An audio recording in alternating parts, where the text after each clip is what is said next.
Okay, hi everyone. This is Craig Zelzer from PCDN. Welcome to our latest Social Impact Weekly Career Chat. We're delighted to have Jennifer Bangoura, who is a senior career coach at 2U. It's a wonderful company. She'll tell you about it. She's also a returned Peace Corps volunteer, having been evacuated from Mali when there was some conflict going on there. She's also worked for IREX and International Education and Career Development in Morocco. We both have worked at IREX at different periods in our time. And she really is, I think, one of the most knowledgeable people in the world about careers in development, social change, and generously shares of her time and wisdoms to a lot of people around the world. So if you don't follow her on LinkedIn, I would encourage you, because she posts a lot of great content as a master at videos. Apart from her professional work, she also is an amazing photographer. So you might want to talk a little bit about how you balance 2 kids, full-time work, and also photography career and many other things. And we're delighted that she's taken time out of her busy schedule to share her insights and experience on the topic of how to go about job searching during unexpected times of crisis. And so again, for anyone who's joining us, we're up to about 35 people. While you're watching, please put in the chat box where you're watching from. If you've had any technical difficulties, I apologize. This session is being recorded. So just a reminder that if you have any sensitive comments or questions, message them to us privately and we'll try to raise them without any personal identifiable information. And so Jennifer, thank you very much. I'm going to turn it over to you. Thank you so much. That's such a generous introduction. I'm really excited and honored to be here today. I feel like being a part of this webinar is kind of a culmination of even like pieces of my career. So I'll share what I mean there and some stories. But I currently work, like Craig said, as a senior career coach at 2U. I'm not here on behalf of 2U. I'm here on behalf of, connecting with the international development and social change space. But the company that I work for, we put graduate programs, certificates, and boot camps online through university partners, through nonprofit universities, and then provide the support services, including career services, which is what I do. And so now I work with graduate students mainly in helping them advance to new levels in their career and pivot while they're either in their graduate school. I see my sister-in-law just joined, so I'm very honored that my family is out here supporting. Hi, Courtney. And I get really excited about this topic. I've been at 2U for 3 years now, and I can see firsthand, what it means to have somebody, and this is what Craig and Catalina are why I get so excited about their work. Everybody needs help. It's not this weakness to need it, and yet people don't know where to turn. They don't know who to trust. They don't know what advice is actually helpful. People get hurtful advice, redesign their resumes, and it looks it's just there's so much out there. It's hard to know who to trust. And so I came to 2U from working in international development for close to 10 years, most recently at IREX with career center programs in Morocco and Iraq, where we were helping public universities to start up and expand career centers. And to me, that was my first time working formally in career services. I got that job and the one prior because I spoke French. They needed a francophone on the team to be working with the contracts and the field staff who were not English speaking. And so I saw, wow, this is really amazing to see in Morocco and Iraq the value of these career centers and sort of democratizing networking to a degree, or helping people learn the tools to create their own networks and not only rely on knowing somebody through your family. It's, of course, networking is about knowing somebody, but not only relying on your family ties for that. And I came to IREX from working at the World Resources Institute, which is an environmental think tank based here. Well, I think now they have a sister model, so there's an office here in Washington, D.C., but they do really interesting work globally in climate, food, climate finance, forestry. And then prior to that, I was in the Peace Corps in Mali, in West Africa for 4 years, volunteering as an environment volunteer for the first 2 years, and then in the second 2 years working for a USAID education program through a 3rd year with Peace Corps and then Peace Corps response. And then I was evacuated in the 2012 coup d'etat. And that's when Craig had reached out about one of these sessions, I got so excited because, right now, obviously, the whole world is experiencing the impact of coronavirus, and it's having immediate effects not only on our personal lives, but also professionally, whether you've lost a job, whether you're job searching, whether someone in your family is looking for a position. And so to me, I feel like I'm out here wanting to be like, I am so grateful to still have my job. And it's just staggering to see that 33 million people now have applied for unemployment. And oh, Jody, yay, this is so exciting to see Jody in here. I've relied on resources like going to see Jody Hammer, who led career services for Return Peace Corps volunteers. I remember going to visit her in Peace Corps headquarters when I came back from Mali, and like, what do I do? And then in grad school, I went to SIT to do my master's in international education, and connected with Squeak Stone there, who spent hours with me on my resume and thinking about like how, quality over quantity, and not being someone who's applying to hundreds of jobs, but really taking that time and it's serving you not only in your immediate job search of like, I'm getting this next position, but how you're setting up, you're setting yourself up for a lifelong connections. And I think, I'll share how I met Craig, and then what it's just so beautiful, I think, to see how our relationship has developed. I think we've only met in person once, briefly, at the Making Sense International Conference in 2016. Craig had a booth talking, like showcasing PCDN's work, and I feel like I see things like his work and Catalina's work, and I'm like, yes, everybody should be following this thing here now. And then since then, you and I have just stayed in touch through LinkedIn, and lifting up one another's work. So it's an honor to be here again to talk about, how I've applied some of those things to my own career. And I think that's why I love now working in career services, because as I've navigated my own career path, I've started to pick up like, oh, I wish somebody had told me just some small things about networking. And so I'd like to share that here with you all today. And Craig, I'm not sure if you want me to, I can go through some of the questions, or I would say like maybe any other, maybe some general key tips, and then if maybe out of the questions we said, maybe 3 to 4, and then we can open it up to discussions. And so what I'd love to share just even the trajectory from being a Peace Corps volunteer in Mali to now, and how like anecdotes from that path are really the foundation of what I recommend to students in their own career, journey, wherever you find yourself. So when I was evacuated in 2012, I had only just returned to Mali 2 months prior. And I had set up like, okay, I'm starting my master's in international education. I'm going to be in Mali for 2 years. I don't know if I say I'm not type A, but I guess I probably am a little bit of type A. Like, I've got a plan and this is what I'm going to do. And I imagine many of you on the call here have very, set things that you're ambitious and want to achieve. And then life happens. And I was engaged at the time. My husband is from West Africa, so we had a little bit of a wrench in it of like, okay, I'm being evacuated from Mali in a week. I don't have a job. I am beyond the age where I can be on my parents' health insurance. I have a partner that I would like to be with physically. So it's like, it's, in a job search, you think there's one thing I need to do. I need to fix my resume, but also it's like the intersectionality of your job search and your life. So I was evacuated to Ghana for a week while we did our COS, or close of service. And I can remember like working on my assignment since it was April, first week of April, working on assignments for my finals, and then working on my resume and frantically like, oh yes, what is LinkedIn? I need to re-register and get a new password for this account that I forgot about, this platform that I haven't used at all since I've been living in a village in Mali for the past 4 years. So I went on to LinkedIn and I found a job at World Resources Institute. I didn't even know what to look for. So I think what I was searching, all that I was putting in job searches was French, and filtering for Washington, D.C., because I had a girlfriend who was moving there, and we said, okay, let's live together. My family, I'm from Virginia Beach. So I was like, well, makes the most sense. It's as close as I can get to my family and still work in international development. So I found this position. Oh, thank you. And then I saw that a man that I had done Peace Corps with was working there, and I reached out to him. I'd never done this before. I'd never had a real job. This is my first job after graduate.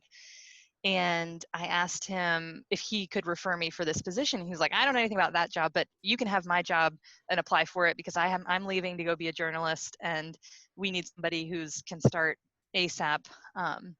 Do you want to apply? And I was like, okay, yes, whatever it is, I will apply.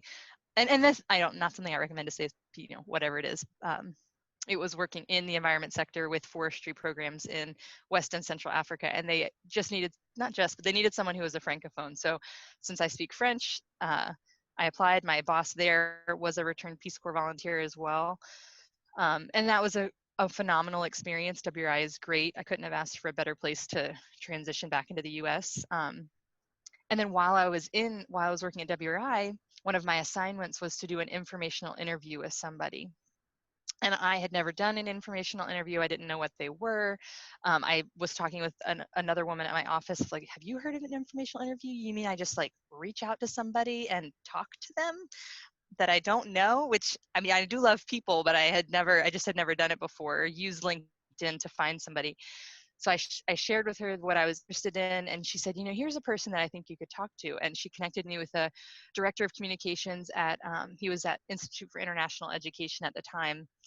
And I went to his office. I had my questions that I had developed from looking at his LinkedIn profile and looking at his work, and I was so nervous. And I still think back to that every time I have an information interview, or how someone does it with me, of like the nerves that I felt and the excitement of getting to dig into the why behind someone's work and maintaining that curiosity.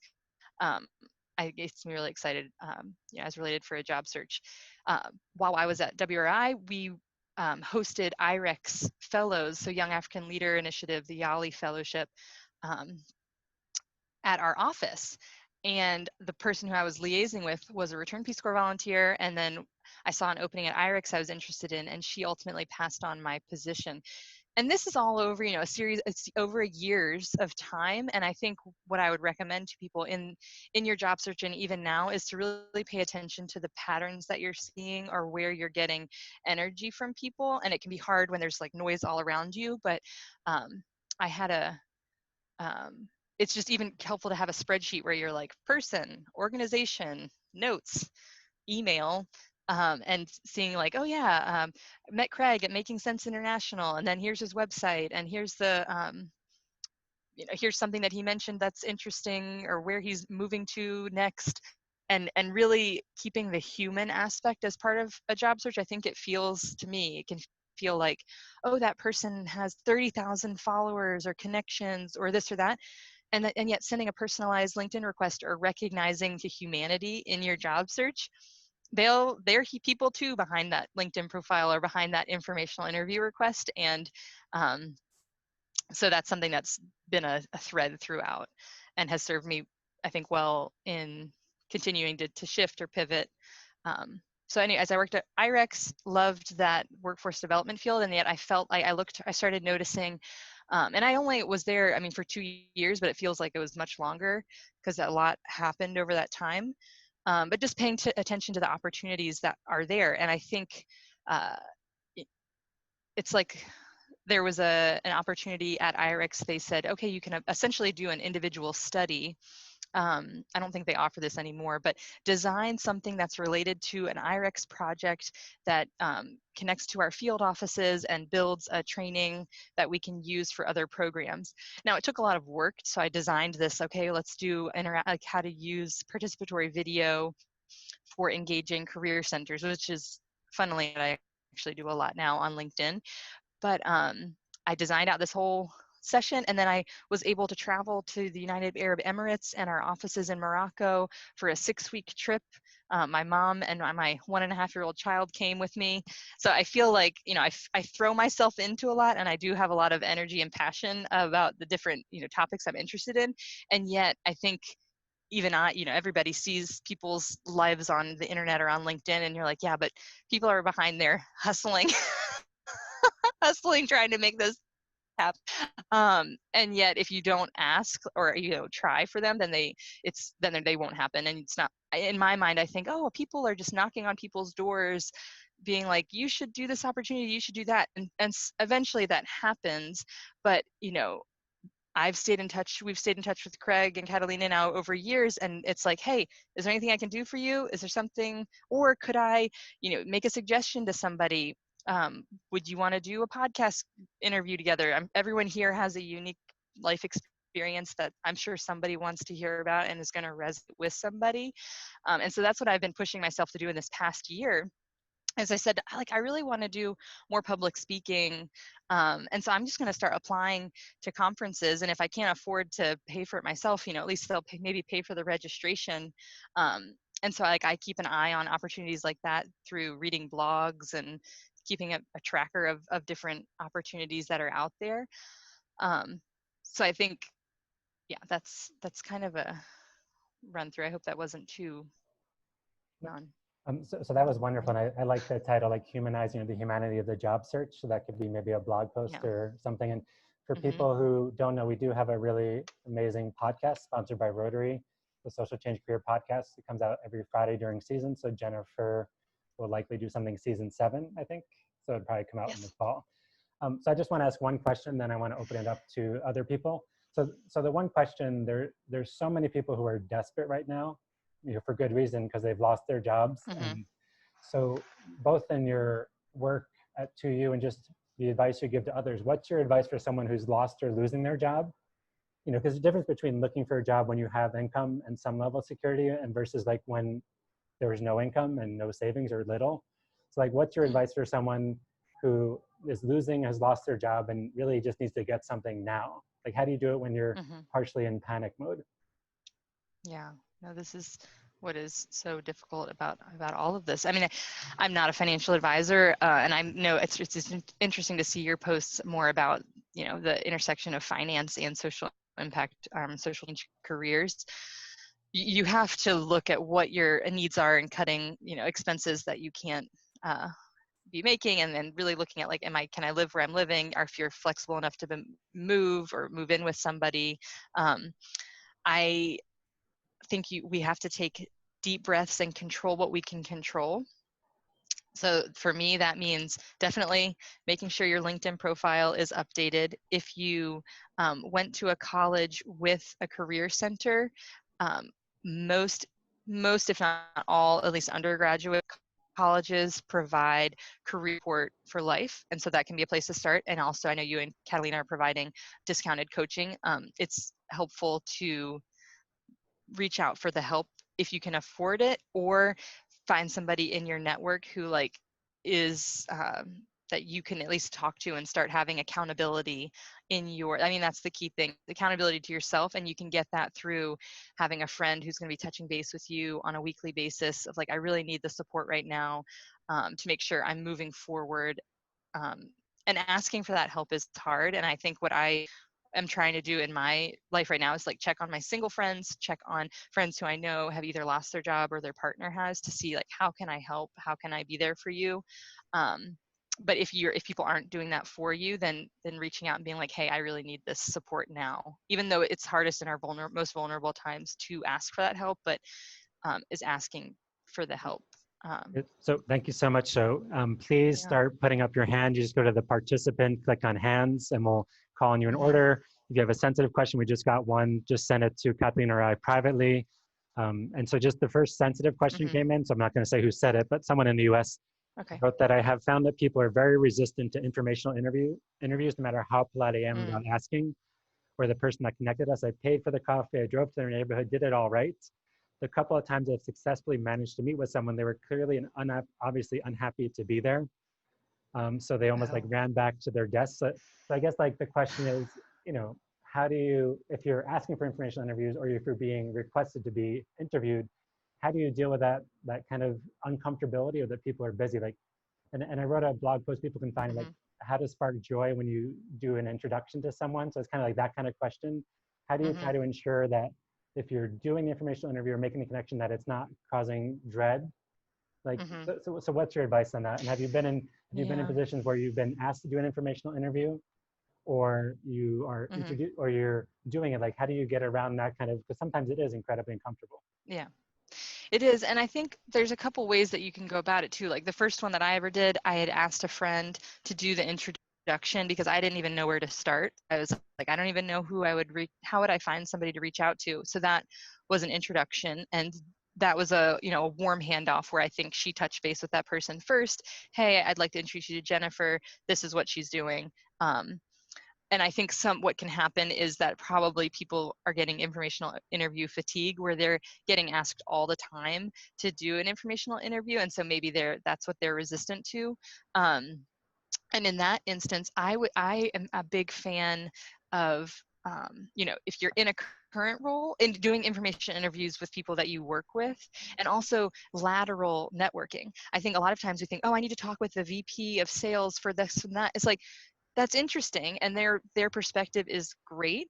However, find somebody maybe, and I don't know if this is the case for the person who wrote, but maybe thinking about how could you reach out to someone who maybe isn't getting asked all the time for an informational interview, and being really specific when you reach out. Like, I've had people reach out recently. Like, I had a person who said, hey, I'd love to talk and touch base and hear what it's like working at 2U. And I said, okay, great. Now in my mind, I'm assuming that they're looking for a job.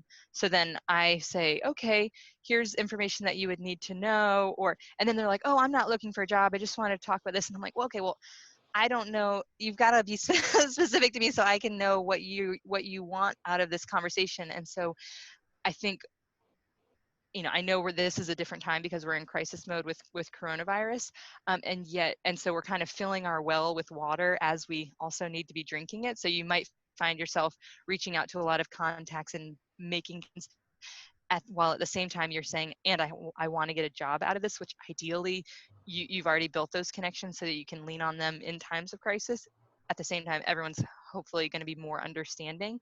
And so I think the way that you can set yourself up for success is that you really are being thoughtful with your outreach. Hey, Craig, I saw you wrote an article about sparking joy in the times of a crisis in job search.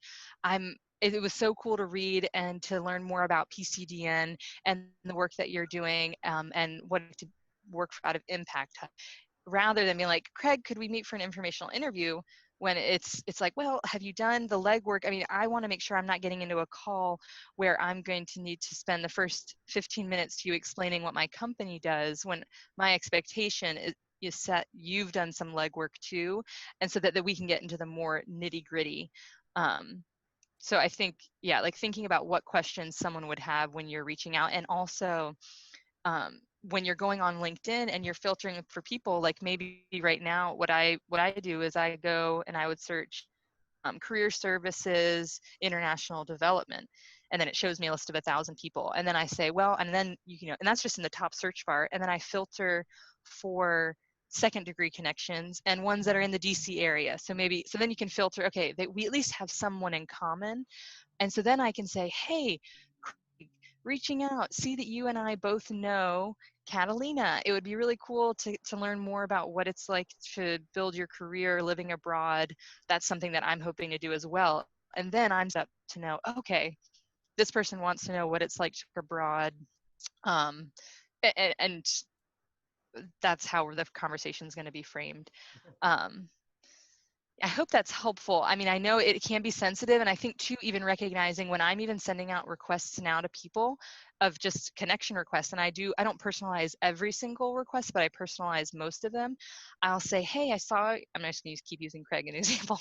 Hey, I saw learned about PCDN by reading this blog post. It was super cool to learn about the work that you're doing to create careers of social change. I hope you're doing well in these wild times, and that you and your family are doing well. Recognizing, like, we're in the middle of a pandemic, and this is not like me reaching out of like, I'm ignoring that you probably have a lot going on in your life too. And that's kind of, I think, something I can speak to personally. I've had number of people and close friends, right? I want to help them reach out, and they're like, hey, can you review this? Can you review that?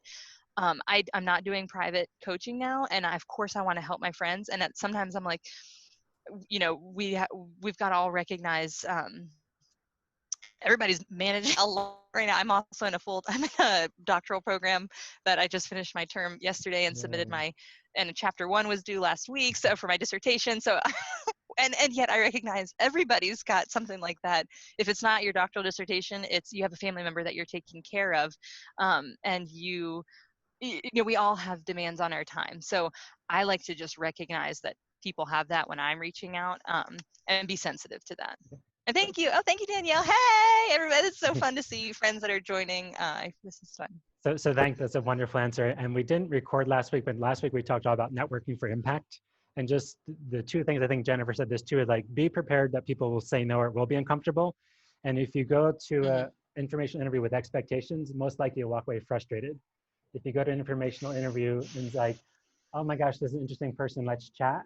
And Jody put a great comment in there saying, let's call it a career chat. Don't call it an informational interview because people don't have time to have their brains picked. And also like come with very clear, not expectations, but be prepared. And then I'll tell you, like, I get so many requests on LinkedIn. I'll connect with lots of people, but if I can tell from the pitch someone wants to try to sell me something, I won't connect with them. So it's like, you also have to think like, what, if I can tell like it's a pre-formatted thing, like they want to sell me something, I just don't connect. So it's got to be a genuine interest in networking. But I want to go to the questions. We have so many comments. So what else I'll say, Catalina, do you want to highlight some of them? But just say, also, we'd love for people to turn on your videos and mics. So if you want to like expand on your comment or share a resource or a story, like we're happy to do that. So Kata, do you want to go over some of the comments? I'll wait like 10 seconds. And so we got a lot of Sure. Jennifer, awesome to have you. I'm very excited of our conversation that you and I are going to have for the podcast too. And this is not a spoiler alert. It'll be totally awesome. It's worth listening to you in the podcast. There was a question from Julie Warner that I want to highlight, partly because you have so much experience professionally, but also personally with West Africa. Oh, forgive me. And then while you answer that and I clear my throat, I have a question for you as well, but go ahead. Yeah. Oh, I'm reading her question now. Okay. I sense that they do not follow my connections. Yeah, it's interesting. And so the question is around working with people friends who are now from a different country, different region, and recognizing the nuance of cultural aspects and the value of networking. And what I think is interesting is I had an American friend who asked me to take a look at her LinkedIn and let me know if I saw anything that was missing. And I said, your profile looks great. You could boost your connections. Here's a Muse article on how I'd recommend doing that. And then she responded, she was like, great. And then what do I do once I connect with them? And I was like, well, reach out and see if they want to talk and learn about their career path. And she was like, just reach out to the strangers that I don't know and ask them to talk. And I was like, yeah. And I'm like, oh yeah, some people will find that terrifying. But I think what LinkedIn can be is, even if it makes you uncomfortable, it's like exercising a muscle. But for your question specifically, Julie, I feel like, it might even be helpful to touch base and say, hey, you had asked about this opportunity. I want to make sure I'm being helpful in a way that feels comfortable to you. And following up, like, is there anything else I can help that I can do to help you move forward on this opportunity? And then sometimes maybe getting on the phone or getting on a video call. I know that when my husband moved to the United States, and anyone who knows him might laugh who's on the call, he's very dynamic and he is very smart, and I had a vested interest in him having a fruitful career because we're kind of married in it together. But also I was like, I want to let you know, like, here's how things work in the United States. And he was like, I got it. I'm good. You can't career coach your partner. It's a little difficult. But a lot of it, I was on the cultural aspect of, it's okay to see on their profile that a person has this listed and to mention it in their view, or it wouldn't be too forward to reach out to the hiring manager in this and that way. But even just asking people, what are you comfortable with, can be a good way to just find out. But I think I especially I can relate with you, Julie, because I'm very American in my like approach of being forward and hopefully not aggressive, but to me, hopefully not intrusive either. So I appreciate that. So that's a great quote. You can't career coach your partner. So, and it goes beyond career. Basically, you can't tell people what to do. But if you're on the receiving end of advice, make sure you at least listen to it and consider how to implement it. And I will say, there is a huge difference in job searching and networking, how it's done around the world. And we could have a whole chat about that. And even how people reach out on LinkedIn and how their materials are. But we have a question from Adrian. So Adrian, I'm going to turn on your mic. And if you want to, let me just see if I. Yeah, Allison, it's like a HIPAA violation. You can't operate on your own family. Adrian, I can't get your mic on. Okay, go ahead. I got it. Hi, Jennifer. Thanks so much for joining this session. I was actually really excited to see that you were going to be the speaker. And I noticed we are actually fellow Mary Washington alum. Why the Eagle? Yeah, I love it. Oh, that's great. I rarely find people who went there. And I don't know if you were there before it had the name change, but I was. So I'm glad to see that you're the speaker and to hear about your experience. I guess my question is, it sounds like for you, your French ability was really a big player in getting some of your opportunities, and that's awesome. I was wondering if you could share your advice on what you think are kind of other skills that are learnable, and achievable, that are, really high in demand. There's obviously there's some things we can't change by ourselves, or nationality, or language learning is a very long process. But what can we do right now that could make us much more marketable? Yeah, that's a good question. And also, I'm so excited. It is so fun when you have these small world connections, like where you went to school. So yes, you can't learn a language overnight, and the things that you can control that I'm continue to be amazed by. I do love Excel and I love spreadsheets. I am not a monitoring and evaluation data analyst by any means. My husband actually is, but the ability to manipulate a spreadsheet is like, I impress people with like, oh yeah, I can make a pivot table, and then I like shade columns, and then you can sort, and you add these different like conditional formatting, which are foundational things. However, lots of people are not able to do that. And so I think even on LinkedIn, and I'm trying to, there are a number of LinkedIn learning courses, and I have to find one. Since I have LinkedIn Learning, if I do a course and share it, then people can do it for free. So I'll try and find a cool LinkedIn one, or online, because that's the thing that I find hard to find is like, okay, sifting through some of the online learnings that I really want it to be actionable. But I found a really good LinkedIn one, so I'll share that after on Excel. And then writing. So all of my time during Peace Corps, I kept a blog, and actually it was from my senior art history thesis at Mary Washington. So I was the last class. I was accepted into Mary Washington College, but started at the University of Mary Washington. So I started in 2004. And my senior advisor had us keep a blog throughout. It was still new then, to document our process for writing our senior thesis. And then I continued that throughout my time in Mali. And because something that advice that someone had given, or I don't know, not advice, but to be aware of, was, when you go into the Peace Corps, you're going to come home and no one's going to understand your experience. So you'll feel this like emptiness that nobody's going to understand what you went through.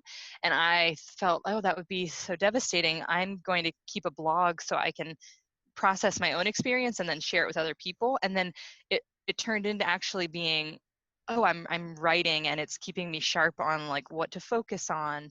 And now I find when I was taking notes before this of like what I wanted to share, I use writing LinkedIn articles or even writing LinkedIn posts as a way to keep my writing sharp. And that is a skill that you can use to serve yourself, as to like establish yourself as a thought leader in a space, which I don't mean to be buzzwordy on that, but also to keep your writing sharp. And a way that it's been funny, whether you're in a job search, or I saw some of the questions were like, well, how do I promote within my own company if I'm not job searching per se, but I still want to advance in my company? And I say LinkedIn is where people should be spending a lot of time to lift yourself up, but also you don't have to create all the content. If someone shares a post, I say, you know, if I have an interaction with somebody and want to share it on LinkedIn, I ask permission to like tag them. But if somebody's written an article on Medium, on Forbes, on anything else, and it's in my wheelhouse or area of interest, I share it, I tag them, and then I reach out and say, loved reading your article about XYZ. It takes me like 15 seconds once I've read the article. And then they usually like it, and then they'll, oh my gosh, great, free promotion. It makes me look, I think, maybe kind of good because have a pulse on this area that I'm interested in, but then I'm also doing them a favor because it's lifting up their work. And then what I've noticed is like at my own job, when we were in the office, you know, I'll pass the CEO, we have over 5,000 employees, the CEO or the COO, and they're like, hey, love that post on LinkedIn that you made, or that was cool that you went to that conference. I'm like, yes, it's great, cool, isn't it? I don't, you know, I don't interact with that level for my day-to-day work. So it's a way of being able to communicate even with the people you work with, who, you know, so they can see what you're doing or what your interests are. Is that helpful, Adrienne? I don't hope. Yeah, writing in Excel. I don't know. Yeah, definitely. I mean, the writing, you know, I've definitely heard before, but I mean, what that really says is, I mean, it is something, you know, and I think the challenge for me is making my writing more accessible. So, you know, the blogs, the LinkedIn posts, and all of that. But the Excel, that's interesting. I don't know that I've heard exactly that one before. Okay, I'm gonna jump in. So we have two more questions, but I just want to make a quick comment. We'll do Marcus and then Catalina. I'd love to see the LinkedIn training. I'm going to jump in here. So we have two more questions. We'll do Marcus, then Catalina, but just two comments. So one is about Excel. We actually have a consultant with us that we were not looking for, who's been on and off for years, who is an Excel genius. He makes magic things happen with Excel. And it's like, we can say, here's our problem. And he just like turns it into this like incredible dashboard in like a couple of hours. He's actually going to start doing consulting on that. If anybody's interested, let us know. But it's like that is such a valuable thing to be able to create dashboards and data sheets. And then again, the writing, and then what Jennifer said is so important. We've talked about that a lot, is don't be a lurker on LinkedIn, unless you have like security concerns, you work in intelligence. But the more active you are in terms of contributing to the greater good and purpose and not just seeking for yourself, the more your profile, I mean, it's self-serving, but it actually helps people in the world. So if you contribute and share and resources and jobs and just interesting things and critiques, people will notice you. But if you only hang out and search for jobs, like you're just invisible. And if you only use LinkedIn to search for jobs, that's not the purpose of LinkedIn anymore. So Marcus, I'll unmute you and then we'll go to Catalina. Go ahead. Yep. Hi, Jennifer. Thanks very much for your talk today, and really appreciate your mention of the humanity of reaching out. Just to add on to your point and then a question, I really started to use LinkedIn a lot more in the last month, and I really do agree with the fact that just liking and being active on points does make a big impact. I teach international development at the university level, and I recently hired a guest speaker based off of one of my contacts having liked a LinkedIn post on the different degrees of participation, which is exactly what I teach. And just based on like the depth of her post and a little bit of the writing and just that it was so accessible, we spoke, and I hired her as a guest speaker. She's a child and youth worker. We almost have like the same mentality in terms of how we'd approach working with children. I didn't expect anything in return, but she actually offered me as a, like to contract me for a social justice facilitation with her youth. I expected nothing. So like, it was really, like really great. So I'm just like starting to use it. So my question is, it's mainly more for like, not for myself, but for others. So I teach a international development course. My students are great. We did a lot of sort of facilitation of different type of development methods this year, and they're really eager about going on their placements because they're upper year international development students. They were going to be going to like Asia, Africa, South America, and Oceania. And they're really like crushed right now because their placements are, you know, on hold or canceled, and they were going to receive a fair amount of money from our school to fund them. So I hosted a career panel, and I was sort of like scrambling for strategies about how you could sort of recalibrate. And I suggested like just staying in touch with your organization, trying to do some remote work, building your connections, you know, cross-evaluating each other's resumes or applications so that they're strong. But what is your opinion on like the future of internships? Are always a gamble for like the intern and also the host organization, but what's your your thoughts on the future of remote internships, because that's where a lot of us get our experience, and that's where, like, Right. you know, how I got mine. What's your thoughts on that? Wow, that's such a good question. And I think when I've been looking at LinkedIn, like how does LinkedIn algorithm work? And I'm not a LinkedIn algorithm expert, but it really does seem to favor, they're trying to favor real people and the average user. So it's not like, oh yeah, only Gary Vaynerchuk and Michelle Obama and Melinda Gates are getting featured. It's like, it really doesn't take that much for you to start to get views of like just liking and commenting, and people notice when you're a thoughtful commenter. So that's so awesome that you had that success story. What a cool example.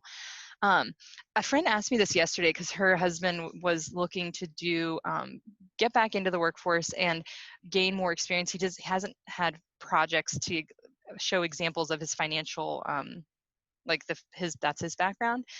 And what I've been hearing is thinking of like, yeah, if they have a contact at the organization where they were going to be, brainstorming with them of like, well, what could we do remotely? Are there social media things that we can do? Can we pull together a video? That's another thing, Adrienne, thinking of like what skills have served me. I do video editing, and all of these things I'm like teaching myself because, I'm curious and like want a new way to communicate with somebody. But thinking around what gaps that they have that people could fill and that you can do from home. And that would be, are they trying to improve their monitoring and evaluation? And can you help work on the back end with their, working in Google Sheets so that you're both seeing it on the way that they're collecting information from people on the ground? It seems like it is forcing us all to innovate. I was talking with someone and they said to not be stuck in the like only survival of today, but how we're going to innovate out of this.